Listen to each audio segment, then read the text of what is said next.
कभी कलावा से परहेज तो कभी धार्मिक भजन पर रोक। दूरदर्शन डीडी न्यूज में कैसे चलता था कांग्रेस का हिंदू विरोधी एजेंडा।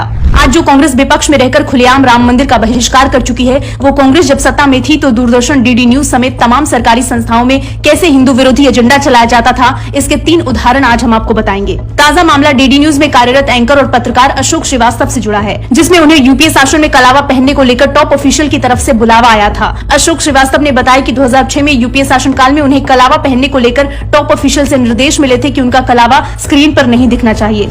जब यूपीए की सरकार थी तो मुझे एक दिन बुलाया गया टॉप ऑफिशियल में, और मैं क्योंकि अपनी पहचान के तौर पर एक कलावा बांध के रखता हूँ, मैं दूरदर्शन में काम करता था, मैं एंकर, ये बात करीब ये 2006 या 7 की बात है, तो मुझे बुला के कहा गया कि आपका कलावा स्क्रीन पर नहीं दिखना चाहिए। सोचिए, जो कांग्रेस आज हिजाब पहनने का समर्थन करती है, उसे तब कलावा पहनने से परेशानी थी। हर रैली में संविधान की प्रतियां लेकर घूमने वाले राहुल गांधी भूल गए कि उनकी सरकार में प्रेस फ्रीडम के नाम पर कलावा पहनने की आजादी भी नहीं थी। अशोक श्रीवास्तव के इस खुलासे से पहले कांग्रेस पर यूपीए राज के दौरान दूरदर्शन में सनातन प्रतीकों को न दिखाने का आरोप भी लग चुका है। विश्व प्रसिद्ध लोक गायिका मालिनी अवस्थी ने एक समाचार शो में खुलासा किया था कि उन्हें 2005 में दूरदर्शन पर एक धार्मिक भजन गाने से रोक दिया गया था, बस इसलिए क्योंकि भजन के बोल में राम का जन्म स्थान अयोध्या बताया गया था।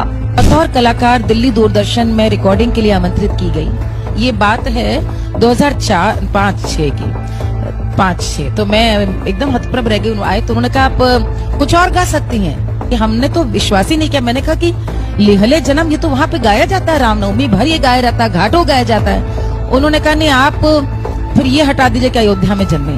आजकल राहुल गांधी ओबीसी के हितैषी बनने की कोशिश कर रहे हैं, लेकिन 2004 में जब उनकी पार्टी की सरकार बनी तो बड़ी संख्या में पत्रकारों को नौकरी से निकाल दिया गया था। उनमें से कई ओबीसी पत्रकार भी शामिल थे, जिनमें से एक जाने माने पत्रकार दीपक चौरसिया भी थे। दीपक चौरसिया ने हाल ही में कांग्रेस की आरक्षण प्रेरित राजनीति के मंशा का भंडाफोड़ किया था।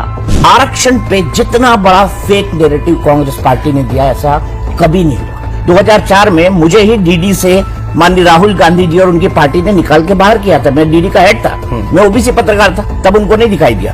कांग्रेस सरकार पर आरोप लगे थे कि 2004 से 2014 तक के कार्यकाल में दूरदर्शन पर राम के उन भजनों को दिखाने से रोका जाता था जिनमें अयोध्या को राम का जन्मभूमि बताया जाता था। सोचिए, ये वो दौर था जब यूपीए सरकार एक तरफ वक्फ बोर्ड को दिल्ली की कई संपत्तियां सौंप रही थी, वहीं दूसरी तरफ सरकारी संस्थाओं में हिंदू विरोधी एजेंडा खुलकर चलाया जाता था, क्योंकि कांग्रेस हमेशा से तुष्टीकरण को सत्ता की सबसे बड़ी सीढ़ी मानती है। इसके लिए हिंदुओं की भावना को ठेस पहुँचाना कांग्रेस के लिए कभी कोई बड़ी बात रही ही